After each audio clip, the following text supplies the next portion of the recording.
जमीन तुकडेबंदी कायदा रद्द होण्याची शक्यता, काय होईल निर्णय? जर तुम्हाला रिअल इस्टेट मधील व्यवहाराबद्दल संपूर्ण माहिती हवी असेल तर आमच्या चॅनलला सबस्क्राइब करा आणि नवनवीन व्हिडिओ अपडेट्स मिळवा। सबस्क्राइब करा आणि तुमच्या रिअल इस्टेट नॉलेज मध्ये भर घाला। पुणे, ठाणे, पिंपरी सारख्या शहरीकरण जास्त झालेल्या शहरांमध्ये तसेच आसपासच्या परिसरात शेती क्षेत्र सोडून अन्य ठिकाणी तुकडाबंदी कायदा रद्द करावा अशी महत्त्वपूर्ण शिफारस महसूल आणि नोंदणी व मुद्रांक शुल्क विभागाने राज्य सरकारला केली आहे। या शिफारशीला मान्यता मिळाल्यास महापालिका, नगरपालिका बरोबरच विविध प्राधिकरणे आणि प्रादेशिक विकास आराखडा लागू असलेल्या हद्दीत नागरिकांना मोठा दिलासा मिळणार आहे।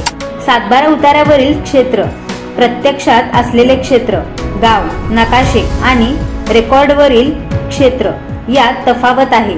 त्यामुळे पुन्हा एकदा जमिनीची पुनर्मोजणी करणे गरजेचे आहे।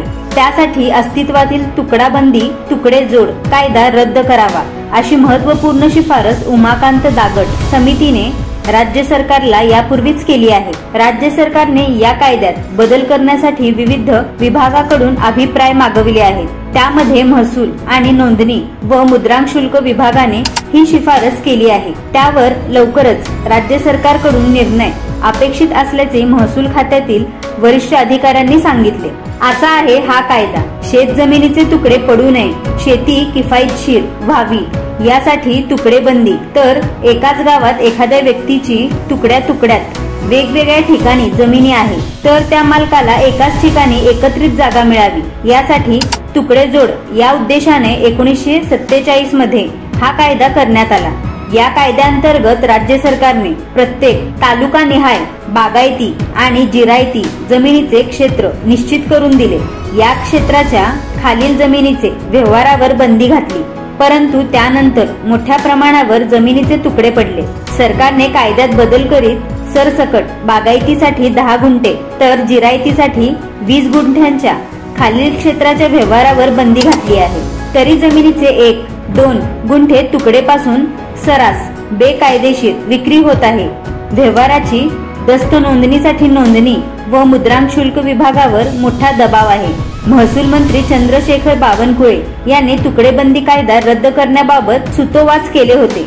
तसेच अधिवेशनातही उपस्थित प्रश्नांवर शासन गांभीर्याने विचार करीत असल्याचे त्यांनी सांगितले होते। महसूल आणि नोंदणी व मुद्रांक शुल्क विभागाकडून या संदर्भात अभिप्राय मागवण्यात आला होता। या दोन्ही विभागांनी हा कायदा रद्द करण्याबाबत अनुकूल अभिप्राय दिला असल्याचे अधिकाऱ्यांनी सांगितले। तुकडेजोड तुकडाबंदी या कायद्यात 2015 मध्ये राज्य सरकारने बदल करीत स्थानिक स्वराज्य संस्थेच्या हद्दीत तो लागू न करण्याचा निर्णय घेतला। हे करताना यापूर्वी 1-2 गुंठ्यांचे जे व्यवहार झाले आहेत ते नियमित करणे अथवा खरेदी विक्रीच्या व्यवहाराला मान्यता देताना जिल्हाधिकारी यांची परवानगी बंधनकारक करण्याची अट घालण्यात आली।